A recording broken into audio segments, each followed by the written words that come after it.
नमस्कार साथियों, मैं राजेंद्र मंडलोई फिर से आपके सामने नया वीडियो लेकर आया हूं। और आज का हमारा जो वीडियो है, ये वीडियो है class 12 chapter number 13 forest and river. Class 12 text book general English को हम कवर कर रहे हैं। और हमारे इस चैनल के माध्यम से अभी तक हम टेक्स्ट बुक के 12 चैप्टर हम कंप्लीट कर चुके हैं, जिसमें चैप्टर नंबर 11 तक हम क्वेश्चन आंसर भी कर चुके हैं। वर्कबुक की यदि बात की जाए तो वर्कबुक में भी चैप्टर नंबर 11 तक हम कंप्लीट कर चुके हैं। पिछले वीडियोस यदि आपने नहीं देखे हैं तो उन वीडियोस को आप ज़रूर देखिएगा। उन वीडियोस को हमने प्लेलिस्ट में डाल दिया है। साथ ही ग्रामर वाला पोर्शन भी हमने पूरा कंप्लीट कर दिया है। और नोट मेकिंग एवं समरी राइटिंग स्किल की भी प्लेलिस्ट आपको मिलेगी। तो कहने का तात्पर्य यह है कि कक्षा 12वीं इंग्लिश का text book, workbook A to Z material आपको हमारे इस चैनल के माध्यम से प्रोवाइड किया जा रहा है और डेली वीडियोस आप तक पहुंच रहे हैं। आपसे मैं एक रिक्वेस्ट ज़रूर करूंगा कि आप हमारे इन वीडियोस को आपके फ्रेंड, रिलेटिव, क्लासमेट्स के पास शेयर ज़रूर करें। ठीक है दोस्तों, चलिए आज के वीडियो की शुरुआत करते हैं। सबसे पहले मैं आपको इसके बारे में थोड़ा सा बता देता हूँ। Forest and river. फॉरेस्ट मतलब जंगल है और रिवर मतलब नदी है। तो जंगल और नदी ये दोनों आपस में अपनी अपनी थिंकिंग बताते हैं। मतलब फॉरेस्ट नदी को देखकर जलता है और नदी फॉरेस्ट को देखकर जलती है। और क्या कल्पना करती है, क्या अपने आप से बातें करती है और किस प्रकार वह फॉरेस्ट की प्रशंसा करती है और फिर फॉरेस्ट नदी की प्रशंसा करता है। ये दोनों के बीच में जो वार्तालाप होती है वो हमें इस पोएम में बताया गया है। बहुत ही खूबसूरत पोएम है। तो सबसे पहले हम कोटेशन पढ़ते हैं, उसके बाद में अबाउट द पोएम पढ़ेंगे और फिर पोएम को स्टार्ट करेंगे। ठीक है दोस्तों, चलिए। The dialogue between the forest and the river makes the passer by a man doubt the nature of existence. What are those doubts? नदी, देखो सबसे पहले तो एक शब्द यहाँ पर आया डायलॉग। डायलॉग का अर्थ क्या होता है? जब दो व्यक्ति आपस में बात करते हैं, है ना, तो उसको डायलॉग बोलते हैं। केमिस्ट्री, बहुत सारे स्टूडेंट्स केमिस्ट्री में आपने पढ़ा होगा डाई, ट्राई, है ना, हेक्सा वगैरह बहुत सारी चीज़ें होती हैं, मोनो होता है ना। तो डाई का अर्थ होता है दो। क्या होता है? दो। तो लॉग का अर्थ होता है exchanging thoughts and exchanging sentence, feelings. तो कहने का तात्पर्य है कि डायलॉग मीन्स यहाँ पर दो व्यक्ति जब बात करें। तो यह जो पोएम है ये जंगल और नदी दोनों के बीच में जो डायलॉग बाजी हो रही है, मतलब जो बातें हो रही हैं, उससे राहगीर, पासर बाई का अर्थ होता है राहगीर। राहगीर एक आदमी संदेह में होता है कैसा, कि प्रकृति का अस्तित्व कैसा है, इसका एग्जिस्टेंस कैसा है, स्वरूप कैसा है। व्हाट आर दोज डाउट्स, और उसके दिमाग में क्या क्या डाउट्स हैं वो हम इसमें पढ़ने का प्रयास करेंगे। देखिए यहाँ पर एक चित्र बना हुआ है। इस चित्र में आप देख रहे हैं कि यहाँ पर ये जंगल है ना, पेड़ पौधे हैं ये, ठीक है। और यहाँ पर ये एक नदी है। तो नदी कहती है कि जंगल जो है वह बहुत ही आनंदित रहता है, उसका जीवन काफ़ी आनंद से भरा रहता है। और नदी कहती है कि मेरा जीवन तो व्यर्थ है, ठीक है। और ये इस प्रकार से दोनों के बीच में बातें होती हैं। तो फिलहाल हम देखते हैं अबाउट द पोएम। तो इस पोएम के लास्ट में आप देखिए यहाँ पर यह लिखा हुआ है अबाउट द पोएम, ठीक है, मतलब पोएम के बारे में। देखते हैं।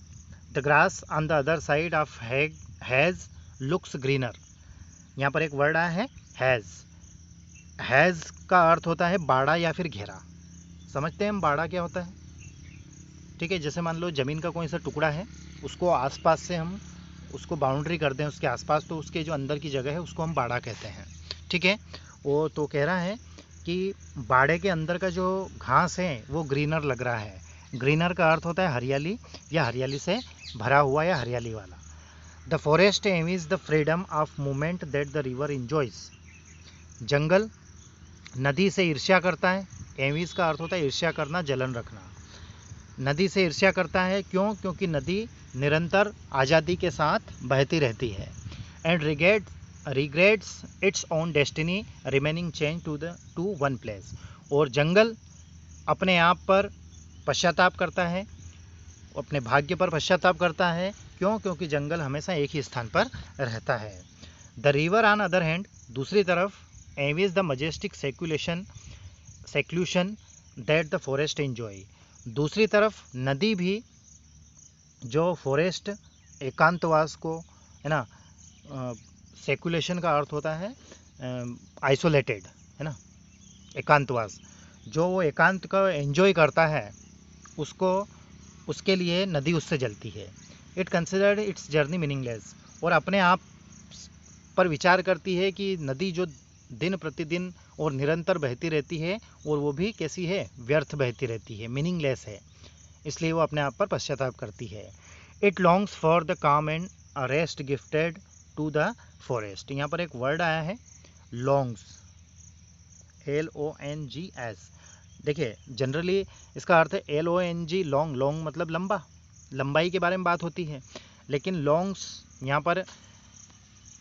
यहाँ पर इसका अर्थ है तरसना। क्या अर्थ है, तरसना या फिर लालायित होना, लालायित होना। हम जैसे किसी चीज़ के लिए बहुत ज़्यादा तरसते हैं, उसको प्राप्त करने की इच्छा रखते हैं, दैट मीन्स लॉन्ग्स। तो यहाँ पर कह रहे हैं कि नदी जो है वह जंगल के पास जो एकांतवास है, मजेस्टिक सेक्लूशन है, उसके लिए वह लॉन्ग्स कर रही है, मतलब तरस रही है, जो कि उसके पास नहीं है। Thus the forest and river see themselves in the image of each other। इस प्रकार से नदी चाहती है कि मेरा जीवन फॉरेस्ट की तरह होना चाहिए, और फॉरेस्ट चाह रहा है कि मेरा जीवन नदी की तरह होना चाहिए। What should a man desire to be a forest or river? एक व्यक्ति को फॉरेस्ट की तरह होना चाहिए या नदी की तरह होना चाहिए, यह वह अपने आप से पूछता है। चलिए अब लेसन को पढ़ते हैं, माफ़ कीजिएगा, पोएम को पढ़ते हैं। सबसे पहले देखते हैं, देखिए, I wish I were like you. मैं चाहता हूँ कि मैं तुम्हारे जैसा बनूँ या तुम्हारे जैसा रहूँ।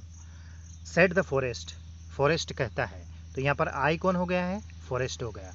फॉरेस्ट कहता है कि मैं तुम्हारे जैसा बनूँ या तुम्हारे जैसा रहूँ।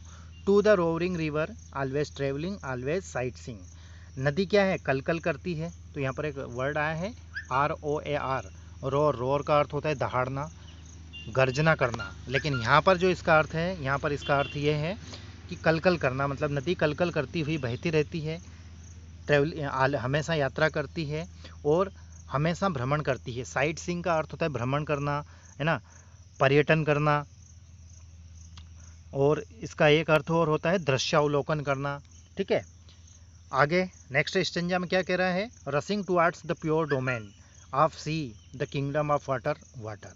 और जल्दबाजी में, रशिंग का अर्थ होता है जल्दबाजी में, जल्दबाजी में जो डोमेन है, डोमेन का यहाँ पर अर्थ निकल रहा है ज्ञान क्षेत्र, जागीर, विचार, मतलब जो समुद्र की जो जागीर है, पानी की जो जागीर है, मतलब पानी सबसे ज़्यादा कहाँ पर रहेगा, सी में रहेगा, समुद्र में रहेगा, तो वहाँ तक जल्दबाजी में दौड़ती रहती है। यहाँ पर एक नंबर डाला हुआ है और इसका अर्थ होता है एरिया ऑफ इन्फ्लुएंस किंगडम, पानी के साम्राज्य की ओर बढ़ती रहती है। कौन बढ़ती रहती है, नदी। The kingdom of water, the kingdom of water. Okay, आगे बढ़ते हैं पेज नंबर 120 पर। The passionate vigorous spirit of life. नदी का जीवन कैसा है, फॉरेस्ट के अनुसार पैशनेट है, इसका अर्थ होता है क्रोधी, कामुक, भावुक, है ना, उतावला। विगोरस का अर्थ होता है फुर्तीला। क्या अर्थ होता है, फुर्तीला। तो नदी का जीवन पैशनेट है, विगोरस है।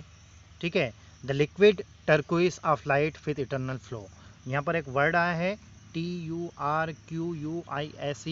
इसका अर्थ होता है फिरोज़ी रंग का। जनरली आप जैसे स्पेशली गर्ल्स तो ये जानती ही होंगी इस बारे में कि फ्रोज़ी या फिरोज़ी रंग का कोई रंग होता है, तो इस रंग का देखिए, इस पर 2 नंबर डाला हुआ है, तो और डिटेल में हम पढ़ते हैं। Turquoise, a blue or greenish blue semi precious stone, मतलब फिरोज़ी रंग का एक पत्थर नदी में या नदी के पानी में दिख रहा है, और जब नदी बहती है और वहाँ पर जब सूर्य का प्रकाश पड़ता है तो वह क्या चमकता है, फ्लो करता है, ग्लो करता है। ठीक है, तो टर्कोइस मतलब हो गया फिरोज़ी रंग का एक पत्थर। बट व्हाट एम आई, परंतु मैं क्या हूँ। अभी तक तो उसने नदी की प्रशंसा की है, अब वो अपने आप से पश्चाताप कर रहा है। कौन पश्चाताप कर रहा है, फॉरेस्ट। बट व्हाट एम आई, परंतु मैं क्या हूँ, ओनली ए कैप्टिव। कैप्टिव का अर्थ होता है बंदी या फिर गुलाम। ठीक है, change to the earth, in silence I grow old, in silence I wither and die, and before long nothing will remain of me but a handful of ashes. वो कह रहा है मैं एक बंदी हूँ, एक श्रृंखला की तरह पृथ्वी पर बिछा हुआ हूँ, चुपचाप ही मैं बूढ़ा हो जाता हूँ, चुपचाप ही मैं मर जाता हूँ। विदर्ड, यहाँ पर एक अर्थ आया है, विदर्ड का अर्थ होता है पेड़ का सूख कर मर जाना या नष्ट हो जाना। देखिए इस पर 3 नंबर डाला हुआ है, तो डिटेल में पढ़ते हैं इसको। इफ़ ए प्लांट विदर और something withers it dries up and dies, मतलब सूख जाता है और मर जाता है, उसको विदर कहते हैं। तो वो कह रहा है कि मेरा जीवन क्या है, मैं एक दिन सूख कर मर जाता हूँ और अंत में मेरे हाथ में कुछ नहीं बचता है, मेरे हाथ में एक मुट्ठी राख बचती है। SH का अर्थ होता है राख, है ना। उसके बाद में अब नदी कह रही है, O forest half asleep half awake, अरे जंगल तुम आधे सोए हुए हो आधे जागे हो। क्राइड द रिवर, ऐसे नदी चिल्लाकर कहती है। I wish I were you, मैं चाहती हूँ कि मैं तुम्हारे जैसी रहूँ। अब नदी यहाँ पर चाह रही है कि मैं जंगल जैसी रहूँ। Enjoy the seclusion of living emerald, देखो यहाँ पर एक वर्ड आया है सेक्लूजन, इस पर 4 नंबर डाला हुआ है और इसका अर्थ होता है एकांतवास, है ना। The state of being private or of having little contact with other people, isolation, ठीक है, मतलब एकांत कह सकते हैं इसको। तो मैं तुम्हारे जैसा जो एकांतवास है उसको एंजॉय करना चाहती हूँ। ऑफ लिविंग इमराल्ड, इमराल्ड पर 5 नंबर डाला हुआ है। इमराल्ड का अर्थ होता है एक पत्थर है विशेष प्रकार का, a bright green precious stone, है ना, एक चमकीला हरे रंग का पत्थर, उसको इमराल्ड बोलते हैं। तो जंगल में एक इमराल्ड पत्थर की तरह मैं रहना चाहती हूँ एकांतवास में। एंड इल्यूमिनेटेड बाय मूनलीट नाइट्स, और चांदनी रात में अपने आप को जगमगाती देखना चाहती हूँ या जगमगाना चाहती हूँ। इल्यूमिनेटेड का अर्थ होता है जगमगाना। आगे है, being a mirror reflecting the beauties of spring, your destiny a new life, और जब भी वसंत ऋतु आती है तो आईने की तरह तुम्हारी सुंदरता को बिखेरती है। Your destiny a new life, और हर वसंत ऋतु में तुम्हारा भाग्य जो है वह नया हो जाता है। डेस्टिनी का अर्थ होता है भाग्य, फेट। आगे है, एवरी ईयर, प्रतिवर्ष तुम नए रहते हो, नए हो जाते हो। अब स्वयं से वो नदी, अभी तो उसने जंगल की प्रशंसा की है, अब अपने आप पर वो पश्चाताप कर रही है।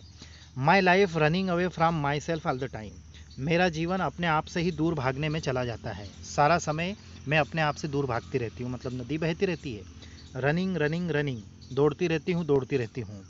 इन बिवाइल्डरमेंट, इस पर 7 नंबर डाला हुआ है और इसका अर्थ होता है a feeling of being completely confused, और मैं चकित रहती हूँ, कन्फ्यूज रहती हूँ, है ना, हैरानी में रहती हूँ, घबराहट में रहती हूँ और दिन रात दौड़ती रहती हूँ।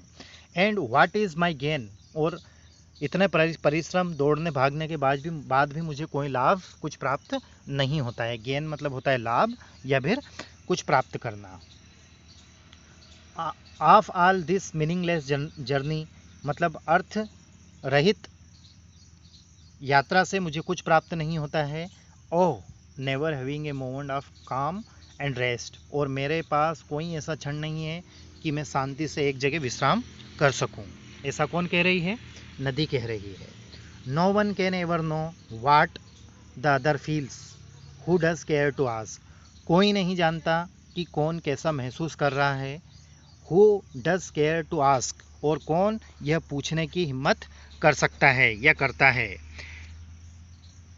आगे है अबाउट ए पासर बाई, अब एक राहगीर के बारे में बात हो रही है। इफ़ ही रियली एग्जिस्टेड और वाज ओनली ए शेडो, वास्तव में उसका अस्तित्व जो है वह एक छाया है। Now a passer by aimlessly walking in the shade comes to ask himself, अब यहाँ पर एक राहगीर मतलब कह सकते हैं उसको, मतलब नदी और जंगल के पास से गुजरने वाला व्यक्ति, वह एमलेसली, एम का अर्थ होता है लक्ष्य, लेसली का अर्थ होता है बिना लक्ष्य के, मतलब बिना काम के पेड़ों की छाँव में, शेड मतलब छाँव में घूम रहा है, टहल रहा है और अपने आप से बात कर रहा है। हु एम आई, मैं कौन हूँ। ए रिवर, ए फॉरेस्ट, एक नदी या फिर एक जंगल, आर बोथ, या फिर दोनों। River and forest, river and forest. ठीक है दोस्तों, तो ये एक बहुत ही खूबसूरत नेचर पोएम थी। उम्मीद करता हूँ आपको बहुत अच्छे से समझ में आई होगी।